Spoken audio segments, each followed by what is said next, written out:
할렐루야. 네. 중등부에서 설교하면서 학생들에게 이런 질문을 했습니다. 첫 번째, 영향력 있는 사람이란 어떤 사람일까? 두 번째, 좋은 영향력은 무엇일까? 였습니다. 이 세상에서 영향력 있는 사람은 어떤 사람입니까? 지위가 높은 사람이고 힘이 센 사람이고 돈이 많은 사람일 것입니다. 이런 인생을 사는 사람을 보면서 저희는 성공했다라고 말합니다. 어쩌면 우리 아이들이 커서 되고 싶은 사람이 이런 사람일 수도 있고, 어쩌면 성도님들께서 우리 자녀들이 이런 모습으로 성장하기를 또 기대하실지도 모르겠습니다. 근데 만약에 그런 영향력 있는 사람이 성품이 안 좋다고 해봅시다. 지위는 높은데 성격이 괴팍하거나 힘이 센데 그 힘으로 남을 괴롭힙니다. 가진 게 많은데 베풀지는 않습니다. 아무리 영향력 있는 사람이라고 해도 그 사람이 뿜어내는 영향력이 좋지 않으면 존경할 만한 사람이 되지는 못할 것입니다. 세상은 남들은 무시하고 내가 잘 되는 게 중요해 라고 말하는데 저희는 그렇지 않습니다. 그래서 저도 중등부 친구들에게 단지 높고 낮은 게 중요한 게 아니니까 겉모습만 가꿔서 영향력 있는 사람이 되려고 하지 말고 어디에 있든지 늘 선한 영향력을 끼치는 사람이 되라고 가르쳐 주었습니다. 이처럼 영향력 있는 사람이 되기보다 선한 영향력을 끼치는 사람이 되는 것은 어른이 되어서도 마찬가지일 것입니다. 하지만 문제가 있습니다. 이론상으로는 잘 알고 있는데 막상 현실에 부딪혀 보면 그 선한 영향력이라도 그 영향력 있는 자리에서나 제대로 행사할 수 있다는 것입니다. 내가 가진 어떠한 영향력을 행사하려면 남보다 높아져야 하고 힘이 있어야 하고 돈이 있어야 하는 이런 게 현실입니다. 저희도 한번 자기 자신을 들여다보면 우리 안에도 역시 이런 영향력을 행사하고자 하는 모습을 쉽게 찾아볼 수가 있을 것입니다. 최소한 남편과 아내에게 또는 우리의 자녀들에게 또는 이 교회 안에서도 그럴 수 있다는 것입니다. 누군가에게는 나의 영향력을 끼치고 싶은 마음이 우리 안에 있다는 것입니다. 성도님들께 한 가지 질문 드리겠습니다. 남편과 아내, 성도님들의 가정에서는 누가 갑이십니까?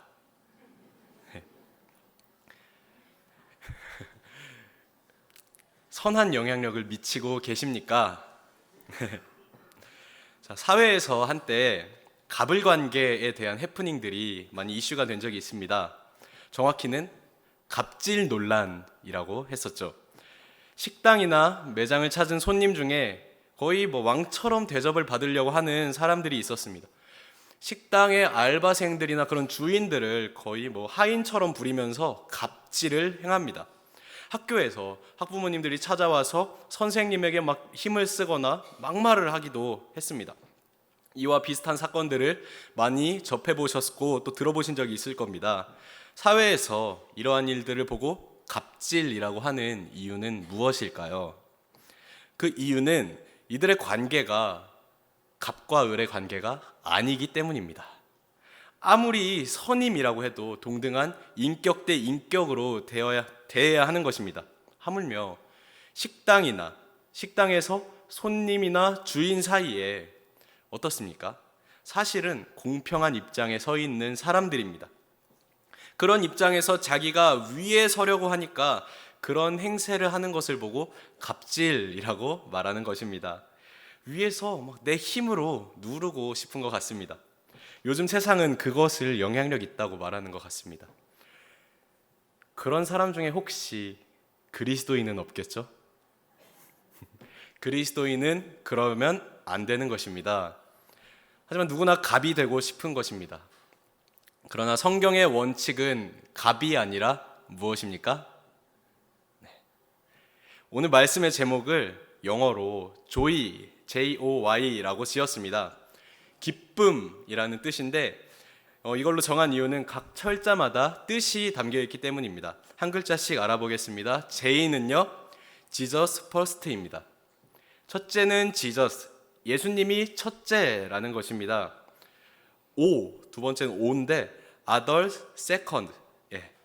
둘째는 others, 다른 사람은 두 번째라는 것입니다. 세 번째 why, yourself last입니다. 우리 자신은 마지막이라는 것입니다.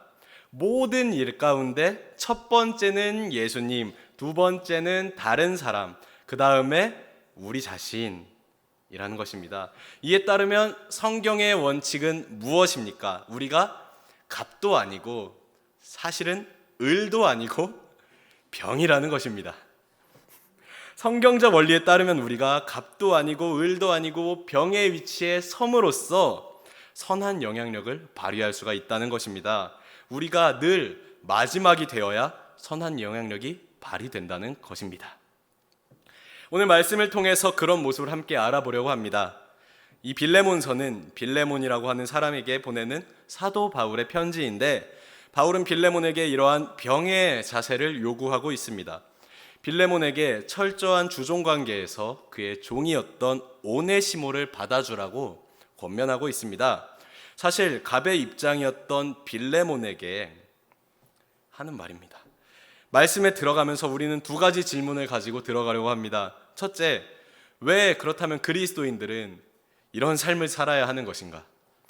왜 성경은 늘 병이 되라고 하는 것일까? 왜 남을 먼저 섬기고 나는 마지막이 되어야 하는 것인가? 이고, 둘째는 그렇다면 그렇게 살아갈 수 있는 원동력은, 그 수단은 과연 무엇인가 하는 것입니다. 우리를 통해 선한 영향력이 드러나게 되시기를 소망하십니까? 신광교회 성도 여러분, 그 누구보다도 낮아지실 수 있습니까? 섬기실 수 있습니까? 오늘 말씀을 통해 그러한 자세를 배우게 되시기를 간절히 소망합니다. 옆 사람과 인사하겠습니다. 손잡고 인사할까요? 제가 먼저 섬기겠습니다. 네. 낮은 자리에서 이렇게 섬길 때에 선한 영향력이 드러나게 될 것입니다. 저희는 먼저 빌레몬과 오네시모 사이에 조금은 난감한 관계를 살펴보도록 하겠습니다. 한 자료에 의하면 빌레몬은 노예를 소유한 부유한 그리스도인이었습니다. 그는 아마도 사도 바울이 에베소에서 3년 동안 사역할 때에 거기서 말씀을 듣고 구원을 받았을 거라고 말합니다. 복음을 받아들이고 나서 신실한 그리스도인이 되고, 빌레몬은 골로새로 돌아와서 그의 집을 그리스도인들의 모임 장소로 열어주었습니다. 우리가 앞부분에 저희가 읽지 않은 4절로 7절에서는 사도 바울은 그런 빌레몬에 대해서 주 예수와 성도에 대한 사랑과 믿음을 칭찬하고 있습니다.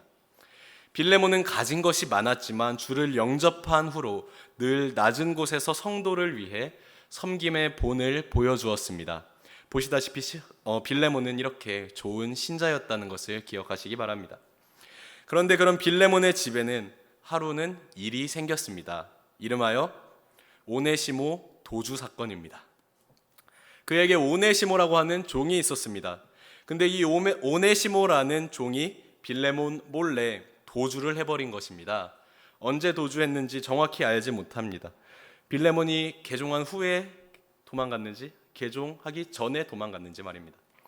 그런데 18절에 보시면 오네시모가 빌레몬에 대해 불의를 행한 것이 있다라고 말하고 있습니다. 무슨 말이냐면 그냥 도망친 게 아니라 빌레몬의 무언가를 훔쳐서 도망갔다는 것입니다. 그 후 오네시모는 발각되지 않으려고 많은 사람이 많이 모여있는 그런 로마라는 곳으로 도망하였습니다. 근데 오늘 말씀에서 오네시모가 어떻게 되었습니까? 덜컥 그리스도인이 된 것입니다. 로마로 도주한 오네시모는 그곳에서 예상치 못한 계기로 바울을 만나게 됐습니다. 그리고 복음을 듣고 예수를 영접하게 된 것입니다. 그 후로 오네시모는 투옥된 사도 바울을 위해서 많은 시간과 노력을 할애하여서 그를 섬겼습니다. 사도 바울은 이런 오네시모를 위하여 그의 주인인 빌레몬에게 편지를 쓰기로 했습니다. 물론 사도 바울 자신에게도 오네시모와 같은 헌신적인 섬김이 너무나도 필요했습니다. 하지만 오네시모를 자신이 두고 쓸 수만은 없었습니다. 왜냐하면 그가 다른 사람의 종이었기 때문입니다. 그렇다면 오네시모를 그 주인에게로 돌려보내는 것이 맞는데 빌레몬이 과연 이 오네시모를 어떻게 대할까 하는 것이 걱정되었을 것입니다. 당시 사회에서 주인이 자신에게서 도망친 노예를 그냥 죽여버려도 무방한 것이기 때문입니다. 그래서 사도 바울은 빌레몬과 오네시모의 관계의 회복이 필요하다고 생각했을 것입니다. 신분상 빌레몬은 주인이고 오네시모는 그의 노예였지만 그 둘은 구원받은 이후로 사실상 동일한 하나님의 권속이 되었기 때문입니다. 편지의 내용은 오네시모를 받아들이되 이전과는 다른 관계로 대하라 하는 것입니다. 단지 노예로서가 아니라 동등한 관계로 여겨라. 그리스도 안에 한 형제로, 사랑받는 형제로 받아주라 하는 것입니다. 사랑으로 그를 품어주라. 결론적으로 말하면 용서해라 하는 것입니다. 이 일이 옳은 일이기 때문에 바울이 그리스도 안에서 강하게 명령할 수도 있었지만 그러지 않았습니다. 도리어 빌레몬을 사랑하는 마음으로 그가 자발적으로 용서하기를 원했습니다. 이 편지 전체의 주제를 사랑으로 매듭지을 수 있을 것 같습니다. 처음에는 빌레몬의 사랑을 칭찬합니다. 빌레몬아, 너에게 사랑이 참 많다고 들었어. 너 한 사람으로 인해서 많은 성도들이 평안을 얻는다고 하는구나. 나도 너의 소식을 듣고 기쁨과 위로를 참 많이 받았어. 4절부터 7절까지 말씀을 요약한 거고요. 그런데 말이야 하면서 본론을 꺼내 들었습니다. 오네시모라고 알지? 너의 종이라고 하는데 너에게 무슨 일이 있었는지 들어서 알게 되었어. 내가 우연히 오네시모를 만나서 복음을 전하고 그 친구는 이제 우리 같은 그리스도인이 되었어. 내가 그 뒤로 감옥에 있는 동안 그가 나를 열심히 섬겼는데 그 친구가 빌레몬 너의 종이라고 하니까 내가 이 친구를 계속 붙잡아 둘 수만은 없을 것 같아. 그래서 너에게 다시 보내주려고 해.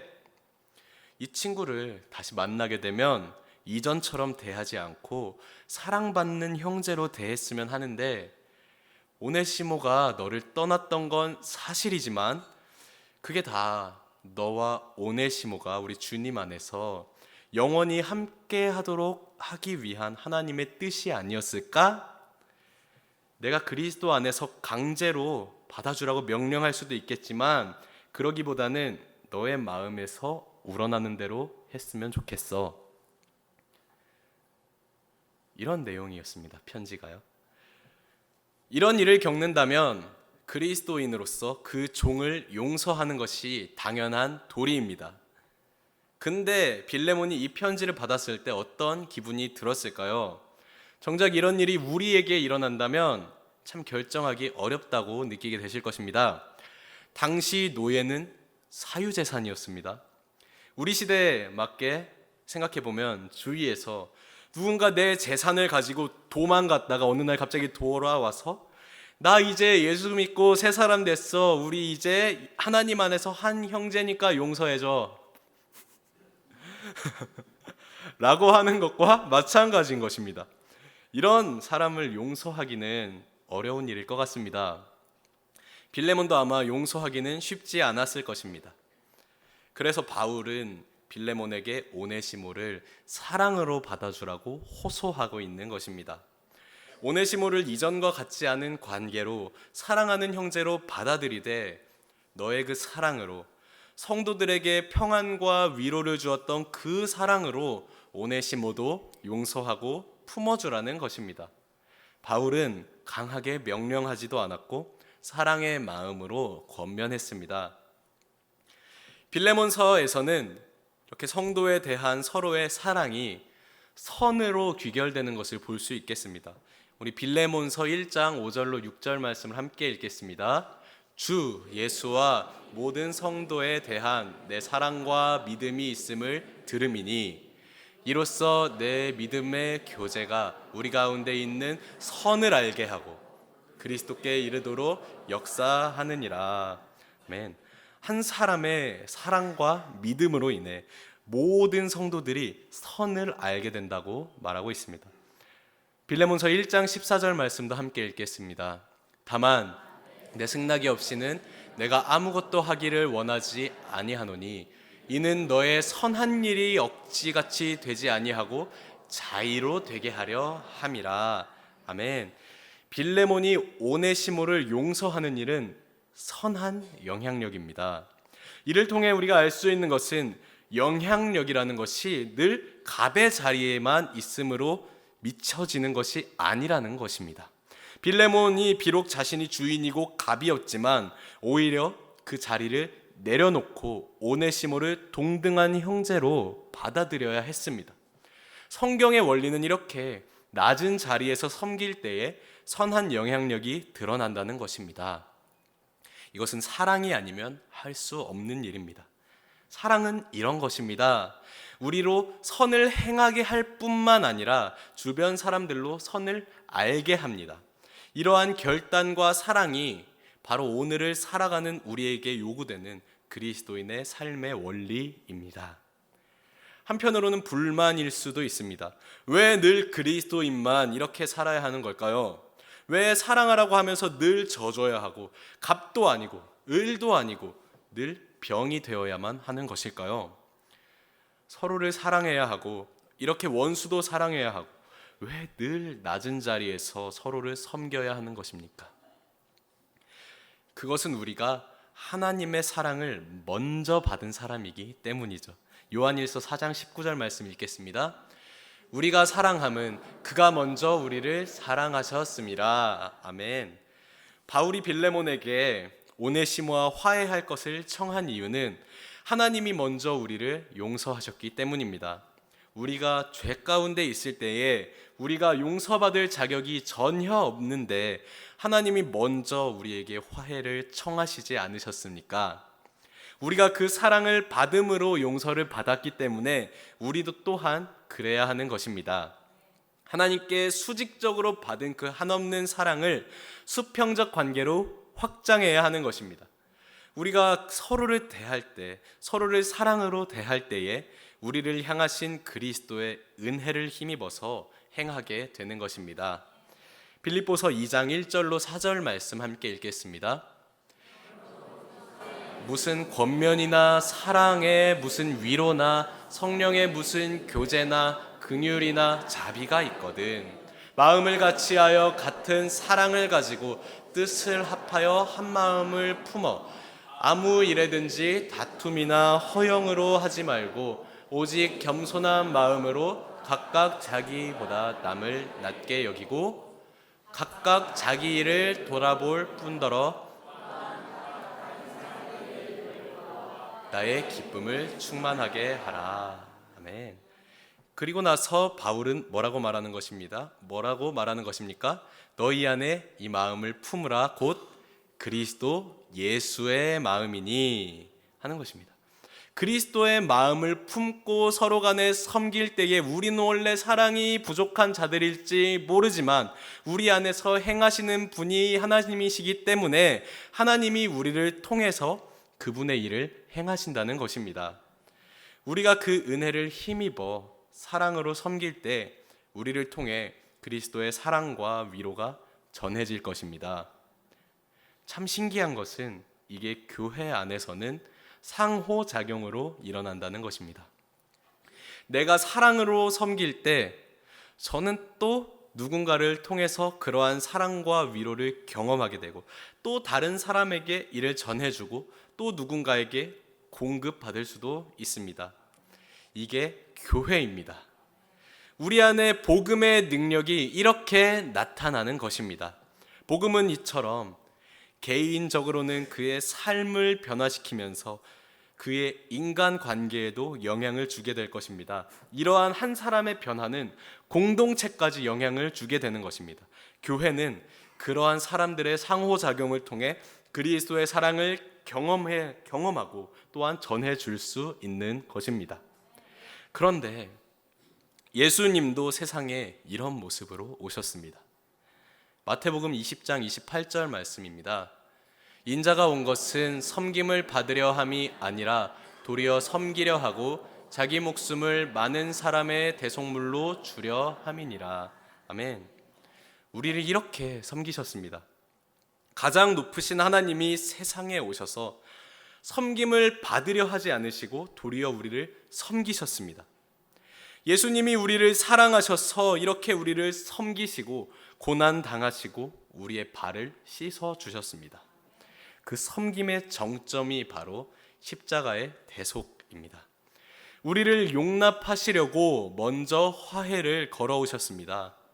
우리도 사랑해야 하는 이유, 우리가 거저 받았기 때문에 거저 줄 수 있어야 한다는 것입니다. 하나님 아래에 우리는 모두 동등한 하나님의 형상입니다. 예수님은 그런 우리를 섬기러 오셨습니다. 하나님이 갑이시면 그 아래 우리는 모두 동등한 을입니다.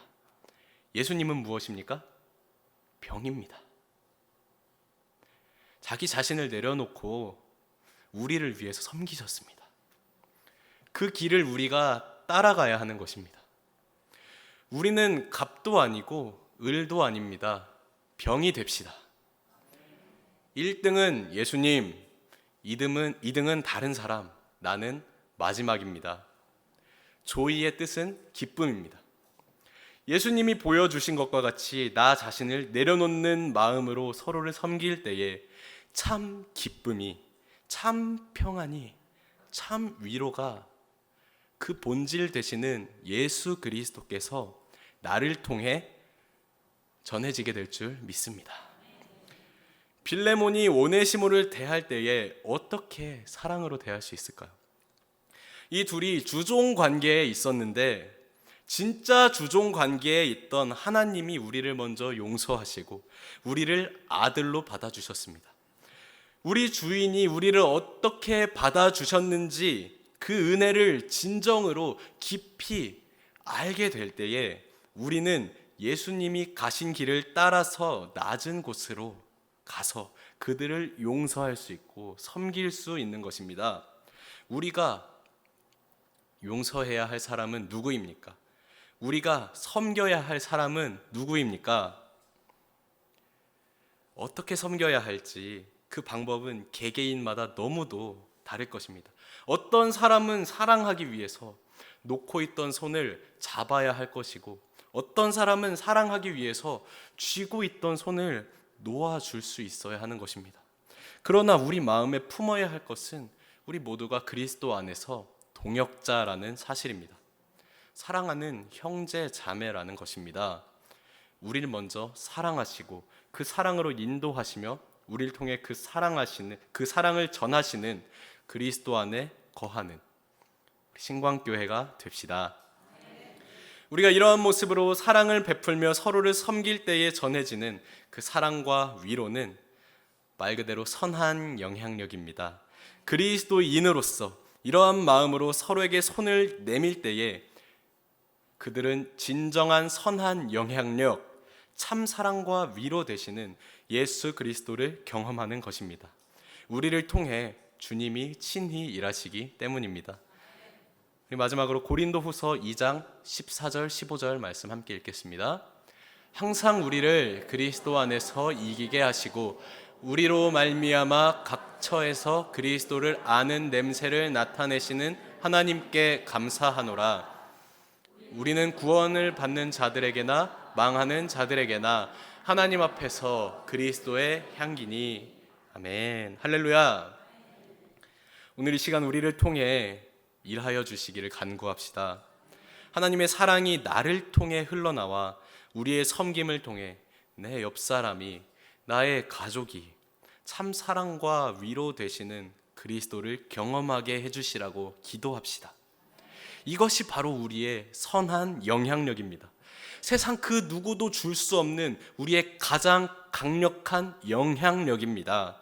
또한 이러한 섬김은 우리 예수님이 먼저 가신 길이기 때문에 우리가 섬김의 길을 걷는 것은 예수님 가신 길을 따라가는 제자의 삶이며 예수님 닮아가는 길임을 우리가 기억합시다.